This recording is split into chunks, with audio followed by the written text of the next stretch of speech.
What secret horrors await in the hollow of the three hills? Who is the mysterious spirit revealing fates no one dares to face?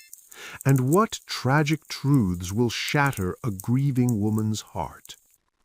Dive into Nathaniel Hawthorne's The Hollow of the Three Hills, reimagined for you in English on Classic Storytime Hub. Before we dive in, subscribe for your daily stories. Now, let's go. In a time when dreams bled into reality and the strange thoughts of the mad sometimes came true, two figures came together at a hidden place and a fated hour.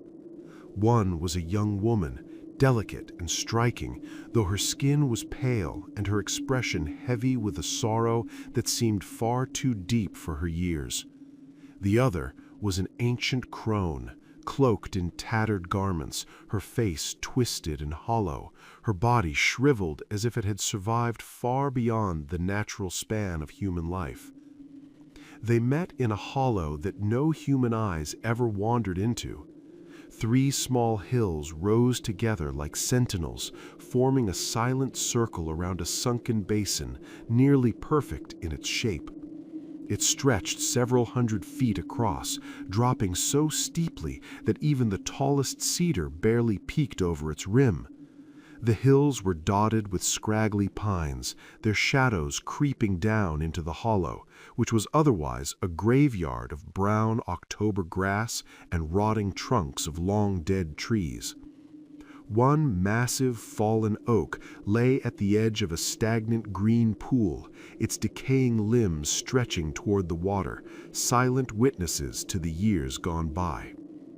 Legends whispered that this forsaken place had once been the gathering ground of dark powers, evil forces and their devoted followers, who, at the witching hour, would circle the pool and stir its foul waters in blasphemous rituals. Now the last light of an autumn sunset kissed the crests of the three hills, spilling a cold golden glow that seeped down their slopes, casting eerie shadows into the hollow, as if the land itself remembered the dark deeds of the past. "This is the moment we were meant to meet," the old crone rasped, her voice like dry leaves scraping stone. "You asked for this, so speak quickly, for our time here is fleeting." A strange flickering smile played across her withered face, like candlelight dancing on a tombstone. The young woman shivered and glanced toward the rim of the hollow, as if she could turn away and leave her quest unfinished, but destiny had other plans. "I am far from home," she began, her voice trembling but firm. "Where I come from matters little. Those I left behind, they are bound to me by every thread of my life, and now I am severed from them. This weight I carry, I cannot shake it alone. I have come seeking news of them, of how they fare." "And who at this green, stagnant pool could possibly speak of lives so distant?" the crone croaked, leaning in, her eyes sharp and penetrating. "Not from my lips will these answers come freely, but be bold, the sun will not set on the hill above before your wish is known." "I will follow your command, even if it costs me my life," the young woman whispered, desperation sharpening her tone. The crone lowered herself onto the gnarled trunk of the fallen oak, pushing back the tattered hood to reveal a shock of gray hair that fell like cobwebs. She motioned for the woman to come closer. "Kneel," she instructed. "Place your forehead upon my knees. Trust what must be done."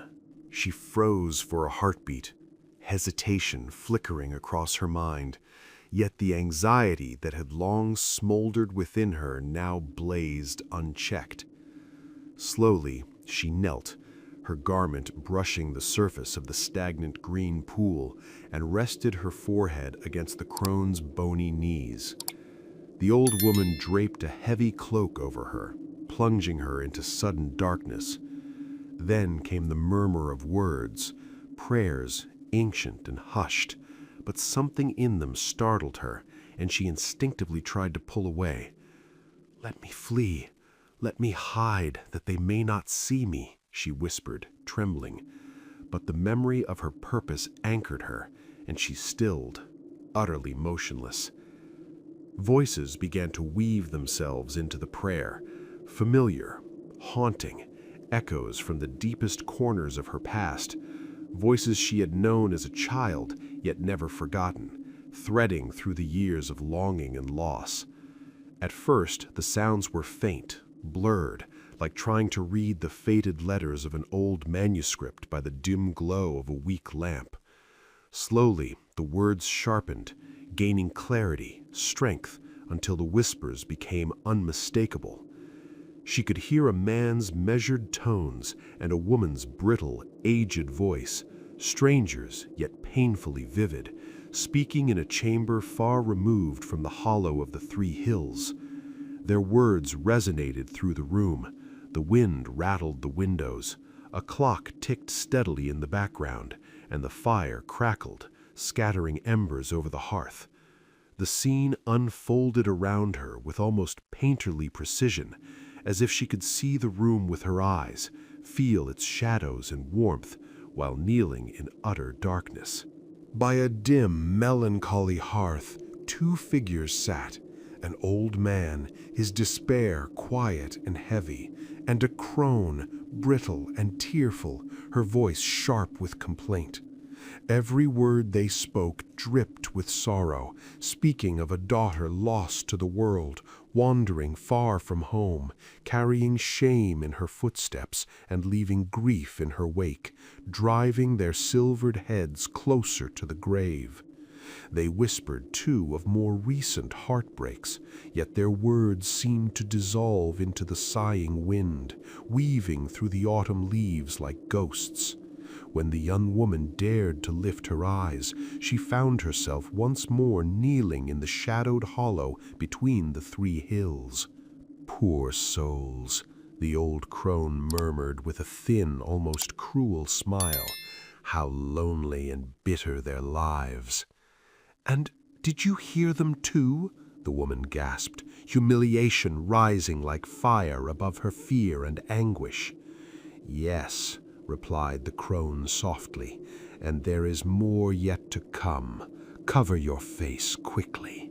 The hag began her chant again, prayers twisted and harsh, words that would never find favor in heaven.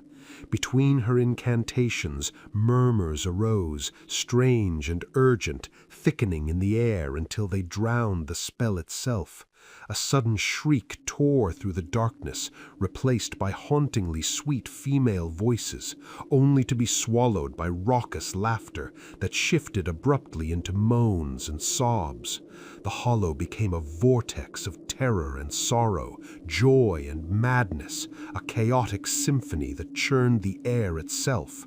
Chains clattered across unseen floors, harsh commands echoed, and the crack of the scourge rang sharply, sending shivers down the woman's spine. The hollow was alive, not with nature, but with something older, crueler, and impossible to name. All around her, the sounds thickened, weaving into a strange, tangible tapestry of noise. Every soft, lingering note of love songs crysted into mournful funeral hymns, haunting her ears. She shivered at the sudden, unprovoked bursts of rage that ignited like sparks in the dark, and her stomach churned at the wild, chaotic revelry swirling maddeningly around her. Amid this storm of unbound emotion, one voice cut through, the deep, solemn voice of a man, once strong and melodious. He paced constantly, each footfall echoing, seeking in the faces of the frenzied crowd an audience for his tale of betrayal. Their laughter, their tears, their cries and sobs became his chorus, interpreting his pain, his scorn, his plea for pity. He spoke of a woman's treachery, a wife who had shattered sacred vows, a home left desolate, a heart abandoned. Even as he spoke, the riot of shouts, laughter, and sobs rose again, merging and splintering until it dissolved into the hollow, uneven moan of wind sweeping through the pines atop the 3 lonely hills. The young woman's gaze lifted, and there was the old crone, that same enigmatic smile tracing her withered face. "Could you imagine such revelry within a madhouse?" the crone asked, her tone teasing yet grave. "True, true," the woman whispered to herself. "Joy within those walls, but misery outside, unending." "Do you wish to hear more?" the crone pressed. "There is one voice I must hear again," the young woman said faintly, almost trembling. "Then rest your head upon my knees quickly, so that you may witness it fully before the hour slips away." The last golden rays of day lingered on the hilltops, yet deep shadows had already claimed the hollow and the stagnant pool, as if darkness itself were rising to swallow the world.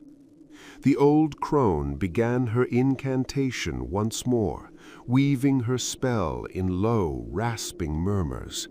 Time stretched, her words unanswered, until a distant toll cut through the air. A bell, faint and far off, rolling over the valleys and ridges, trembling like a dying echo. The young woman shivered, her head still resting against the crone's knees as the bell grew louder, heavier, transformed into the mournful knell of a death bell. Its toll spoke of mortality and sorrow, echoing over cottages, halls, and lonely roads, a grim reminder that doom spares no one. Then came a measured, somber tread, slow and deliberate, like mourners carrying a coffin. The scrape of trailing garments against the earth marked the path of the funeral procession. A priest led the way, his voice steady as he intoned the burial rites, pages rustling in the wind.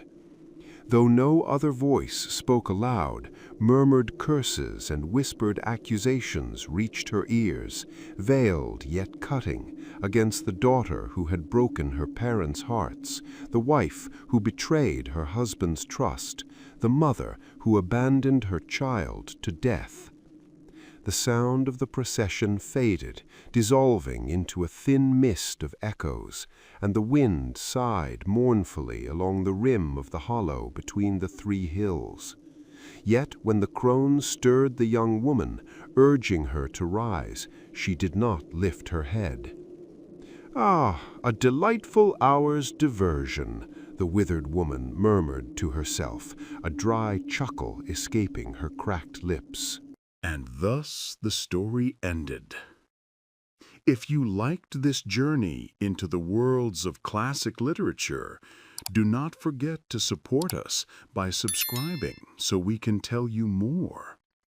And hey, if there's a classic tale you'd love to hear told in this suspenseful style, drop its name in the comments below. Your suggestion might be our next chilling adventure.